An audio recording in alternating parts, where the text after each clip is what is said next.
Hello there, everyone.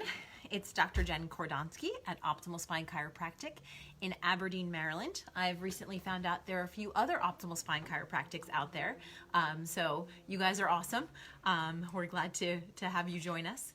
And tonight I'm sitting in Sam's seat. I have stolen that. I don't know if any of you realize that Dr. Mark and I don't actually have seats or desks here at Optimal Spine Chiropractic, and that's for a reason. Our purpose is not to sit and use these computers that are so necessary. Our purpose is to adjust you and to educate you. And I'm so excited that we have this opportunity to connect and reach out. And in this time that we have to be physically distancing ourselves, we don't have to be socially distancing ourselves. We are here together. So tonight's class is Laws of a Speedy Recovery. And I am so happy that there are so many people who have learned that it's better to prevent than to treat, and that it's so much wiser and more economical to care for what you have than to try to repair it or replace it later. So therefore, especially in this practice where that's what we teach and that's the model that we follow in our own lives, we have lots of people who come into this office totally asymptomatic. Maybe they've had chiropractic care all their life and they're new to town, they're looking for a new chiropractor. Maybe they've never had chiropractic care, but they realize that maybe they should check in on the health of their spine. And we also have lots of babies and children who are brought to us not because necessarily there is a symptom or a problem, but because that's how their parents are choosing to care for them. You know, nutrition and exercise and chiropractic care are parts of their life and how they choose to care for their bodies. So we have tons of people who come here without pain or problems. However, there's still a lot of people who don't know, that were never told. Their parents were never told. They weren't taught these principles, and so therefore they've downloaded the assumption that chiropractic is for bad backs. So they wait until they have a bad back to show up, or a bad neck, or some other type of symptom that they're struggling with. And worse yet, there are a lot of people who not only waited for pain and symptoms, but then they tried everything else under the sun. And it's not until they've had the drugs, the injections, even surgeries, seen every doctor, done every therapy, and nothing has worked, that they find themselves in such a place where they're now willing to try something that seemed out of the norm for them. And we're grateful that we even can help those people in many cases. But what I'm trying to say is that there are a lot of people who come in and they're in pain. And their first priority, of course, is relief of that pain. That's why they sought us. And while we certainly want more for that person and will guide them to not just relief, but hopefully correction, and then even beyond correction, not just fixing what was broken, but becoming better than before, you know, that's our goal. But our mission number one is to help people get out of pain, provide the relief that they are seeking. And also every one of us, even those of us like myself who's had wellness chiropractic care since childhood, we're going to experience musculoskeletal pain at times in our life, right? I exercise, I use computers, I drive, I have falls, I have stress, I have pain sometimes. And we all need to know what we can do to facilitate our body's healing. So hence this class, Laws of a Speedy Recovery. It's great for individuals who are beginning in their chiropractic care and they are seeking relief of their symptoms, and it's good, important information for all of us. So the first thing I want to start with are the two principles of recovery, or the two principles, or what I would call laws of healing. Number one is we have to appreciate the pain. And that may seem completely counterintuitive, but I think it's really, really important. We have to appreciate the pain because the pain is there for a reason. And it's definitely your body telling you something. So first and foremost, we cannot ignore it. We cannot just cross our fingers and hope it goes away. And we should not just cover it up, because there's a lot of things that can take pain away, and pain will come and go. But your body is speaking to you. And on one level, it may be telling you that when you do this movement or you do this activity or when you experience that injury, you have pain. And so it's making you aware of that. But I want you to think a little bit deeper than that too. Your body might not just be saying, don't do that. It might be telling you something even bigger. It might be telling you that you're stressed. It might be telling you that you need more rest. It might be telling you that you need to be kinder to yourself, or that you need to change your job, or it could be deep. Your body is talking to you. And if we just cover it up and we ignore it, we might not get the true reason, the true wisdom that our body is trying to share with us. We also have to refrain from fighting and resisting the pain. Because as we've talked about in the last few classes, what we focus on, what we pay attention to certainly grows. So if we are in the midst of fighting or resisting or being angry and frustrated and annoyed that we have this pain or this problem, what we're doing is we're focusing on it. We're giving it a lot of our attention and our energy, and guess what? It makes it more likely to continue. It keeps perpetuating the cycle. And the last thing I want to say about appreciating the pain, it's there to tell us something. We are going to learn from it, and we can choose to be better for it if we learn from it and if we address it. But don't let pain become a permanent resident in your life. And think about the way we speak about or think about the pain or the symptoms that we're experiencing. For example, many people will say things like, oh, I have a bad back, my bad knee, my bad hip, I have arthritis. What's common in these expressions that would come out of our mouths fairly effortlessly without us even really thinking about what the words mean, what's common there is that they make the pain or the condition a permanent condition. I have arthritis means when you say those words, it kind of ties you to that permanent, that meaning that I have it and it's not going anywhere.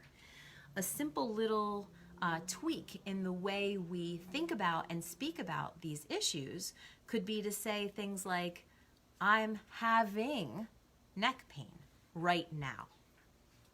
Just saying it like that leaves the door open for the possibility of it changing, right? Saying something like, I have had problems with my knee for years. However, things are healing and changing now. I'm working on improving it. Just think about leaving the door open for the opportunity for your body to heal, because I have been staggered and amazed by what can change. And even something as seemingly permanent as your bone structure. Arthritis is bony deposits in a joint. Osteoarthritis is calcium and bone deposits where they shouldn't be, causing trouble. Every single day, your body is removing and depositing calcium and bone where it feels it needs it. So I like to tell people all the time that if you were to go into outer space and spend 2 weeks in the International Space Station, you would come back and your bone density would be less because you're out of the stress of gravity. So something seemingly as permanent as your bone can change in 2 weeks. And that arthritic change can absolutely change, can be reduced. Your body can start to pull that calcium out of an area if you take the stress off the area. So nothing is permanent. Let's leave the door open for change. And remember that we need to appreciate the pain. That's principle number 1. Principle number 2 is that we need to recognize the wisdom of the body, and we need to seek to help it, not override it, right? Your body is brilliant, and it is processing and handling more than you can imagine. We don't fully understand in any field of science everything about the way the human body works. We keep discovering and understanding more and more and getting a better depth of understanding of how things work. But we tend to think we have it all figured out, and we very often try to outsmart the body.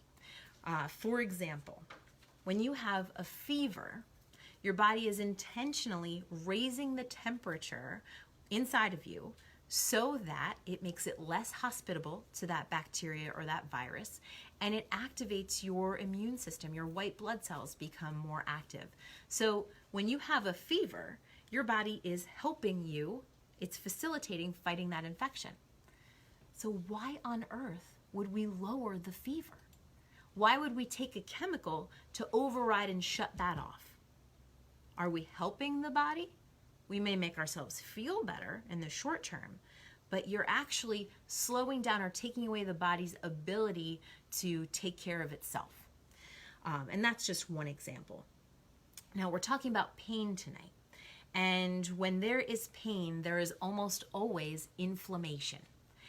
And we should recognize that inflammation is an important part of the healing process. It's absolutely something your body does on purpose, right? You twist your ankle and your body is going to rush blood to the area. Inflammation occurs, and it's part of the healing. If you get a splinter stuck in your finger, what's going to happen? It's going to get red and irritated and swollen, and it's not going to look pretty and it's not going to feel good, but it's part of the healing process. So inflammation is very important. And you know, many people will tell you that yes, inflammation is normal and natural, and it is part of the healing process. However, it can go awry. It can get out of control. Now, your body is highly evolved, beautifully designed, elegantly complex, self-healing, self-regulating. Do you really think in your heart that inflammation gets out of control because your body made a mistake? Because it messed up? Or might there be something else going on? Might there be multiple triggers for the inflammation? And your body is responding to those triggers exactly as it should, and yet maybe we only see one, and we think that that inflammation should just go away once that one trigger is removed, and we didn't realize that there were all these other triggers happening at the same time. So the body keeps responding, not by mistake, but because it's being triggered to do so. So what are the triggers for inflammation? You have to remember these three things, very important. There's physical, chemical, and emotional. We have physical triggers. So for example, in the splinter, we might have that piece of wood stuck in our skin, and that's a physical irritant, right? You may have your physical alignment, have problems with your alignment, and that every step you take as you go running is creating a physical irritation in the hip joints and the knee joints and the lumbar spine, right? That's a physical trigger for the inflammation. Then there's the chemical triggers.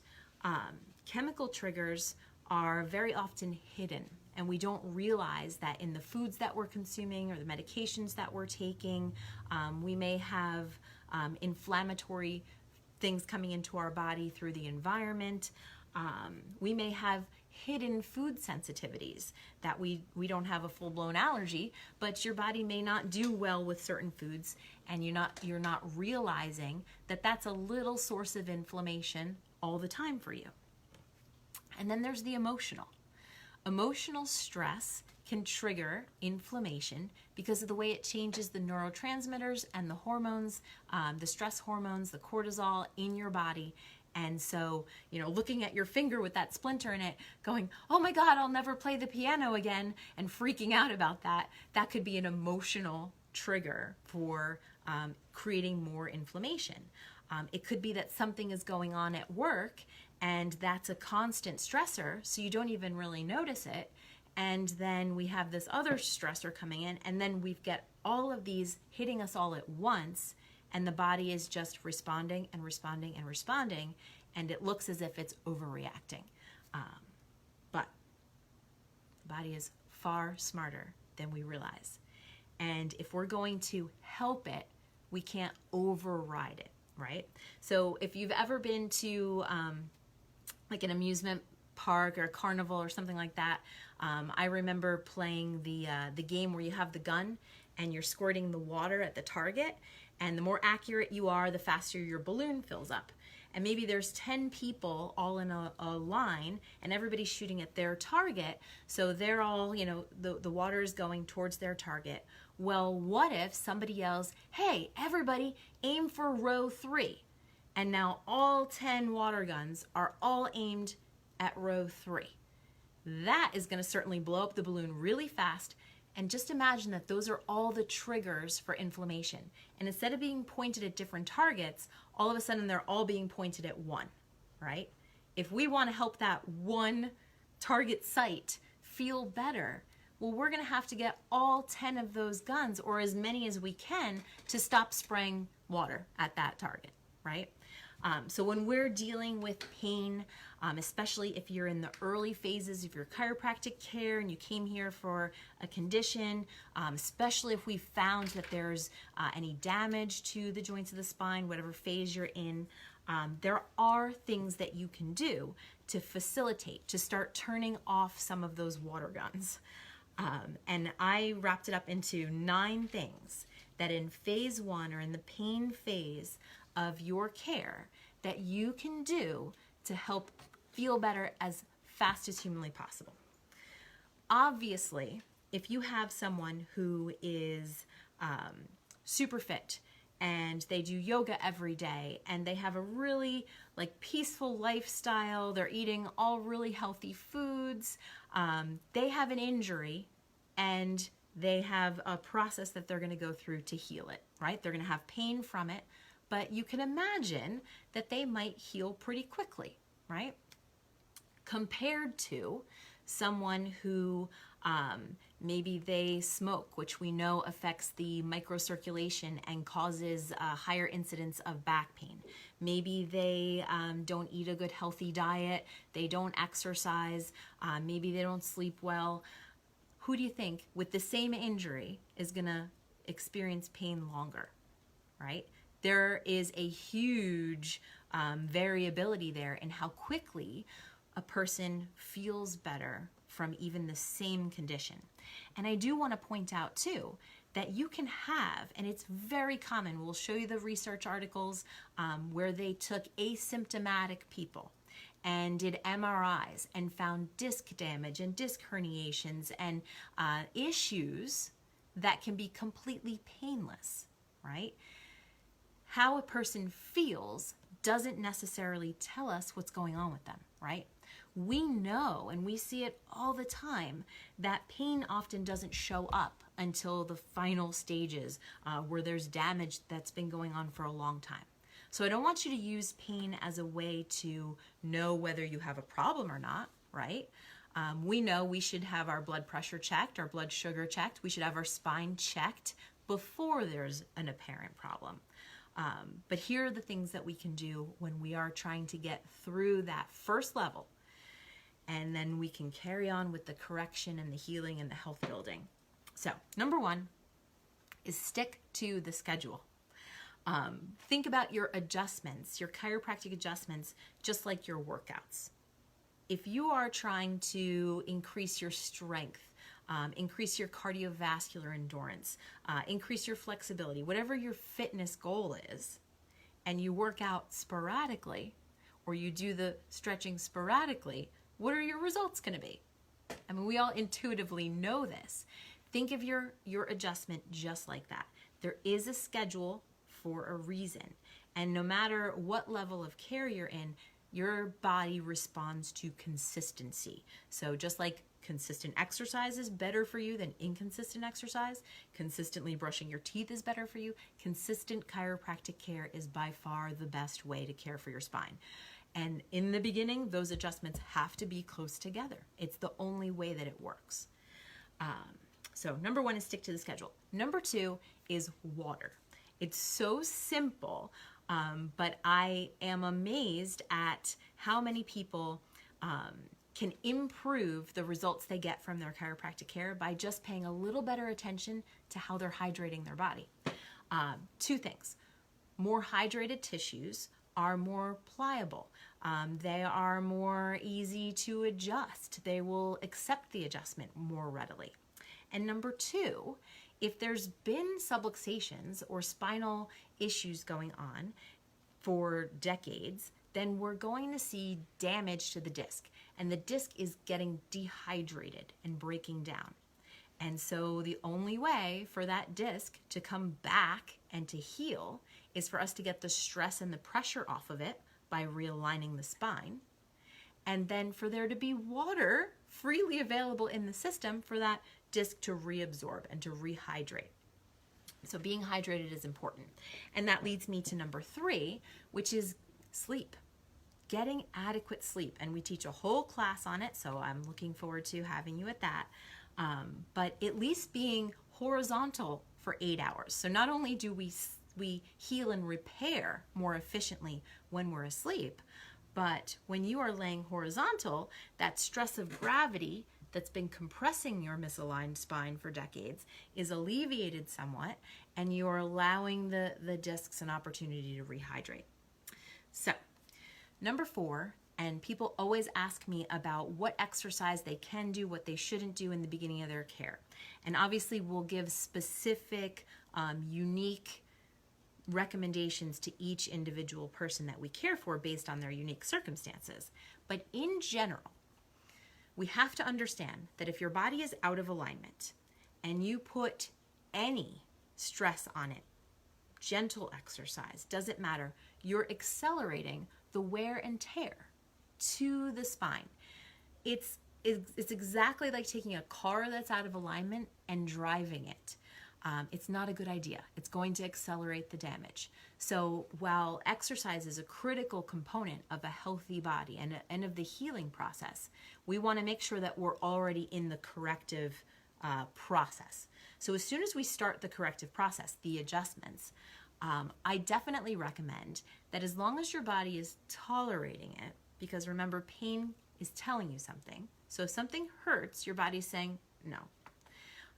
But as long as your body can tolerate it, then walking is ideal, especially after an adjustment or any other form of gentle movement, because, and now when I got my first adjustment, I was about 12 years old, and I didn't really get it. No one explained it to me. My parents just took me to the chiropractor. They understood why.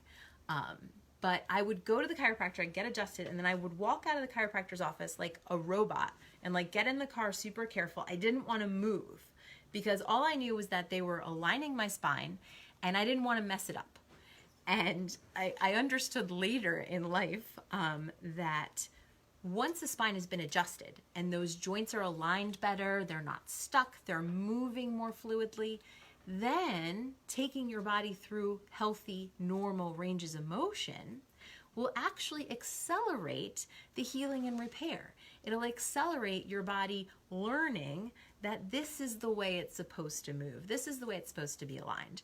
So if tolerated, walking is the perfect exercise. If you can get adjusted and then go right for a walk, I think it really helps you get better faster. Number 5 is avoiding inflammatory foods. Because remember, we talked about the triggers for inflammation. There's the physical, chemical, and emotional. And the chemical comes, or at least the chemical stressors, the chemical inflammatory stressors that we can control come primarily through the foods that we eat. So inflammatory foods in general are going to be your more processed foods. Anything that you buy already made in a package, obviously, things that are obvious junk food and then things that are not so obvious junk food. If it's got sugar in it, if it has oils in it. When we look at the oils, most vegetable oils, cottonseed oil, canola oil, those are inflammatory. And pretty much anything you pick up in the grocery store, even the salad dressings that say made with extra virgin olive oil, if you read the label, almost always are not made with just extra virgin olive oil. They're usually canola oil first, and then they put in a little olive oil to be able to write that on the label and make you think that it's a anti-inflammatory oil. So just think about, what am I putting in my body right now? If I'm struggling with pain, if I'm having even a thing, you know, that you think you're stuck with for the rest of your life, depending upon what you put in your body, you might notice a difference in how you feel. It's very common, and if I ever have people do a journal of what they're eating, very commonly people can find a correlation to, this was in my body and it kind of flared me up. A lot of people have hidden food sensitivities, so it's something to think about. But definitely try avoiding the things that are more inflammatory in nature, the processed food, sugar, and those unhealthy vegetable oils. Number 6 is add the good stuff. You know, nature provides us with a pharmacy of amazing compounds, antioxidants and vitamins and cofactors and minerals and enzymes. So look for ways to add that good stuff to your body, primarily vegetables, fruits. We've got garlic and ginger, and you know, there's just so many beautiful, wonderful, supportive things that we can put in our body. And it may seem like a small thing. You may not think like, well, you know, adding ginger and garlic to my stir fry is not worth the aggravation tonight. But every bit, think of all of those water guns lined up in a row. We want every bit to be working for us, right? So number 7 is adding supplements. So especially if we are really challenged by something, then we may want to give our body that little extra boost of nutrition. My favorites for spinal issues are turmeric. I love this NutriDisc, and OPC3. It's antioxidants. So those are ways to facilitate. Now, this is not because those ingredients do the healing. Nothing heals you but you. Those ingredients just provide your body with assistance, and it provides you with the basics of things that you need to do the healing and repair. Number 8, and I touched on it a little bit before, but examine what your body is telling you. What lesson, what gift is in this pain or problem that you're facing? And look as deep as you can and keep asking the question. Ask your body to tell you, you know, what is it that you need from me? And be open for what the answers could be. It may be different than, you know, you shouldn't lift like that. It may be bigger than that. And lastly, examine the way that you talk about and you think about, because we use words to think, and words are extremely powerful. Just catch yourself using those more permanent phrases and try to leave the door open for change. Recognize that you have an innate intelligence within you. It made you, it's running you, it heals you, and you know, we're here to help you facilitate that. Please pass this information along. We're going to be posting it on YouTube as soon as possible. So we are so happy that we have this time together. Thank you all for being here, and let me know if you have any questions. And have a happy, healthy night.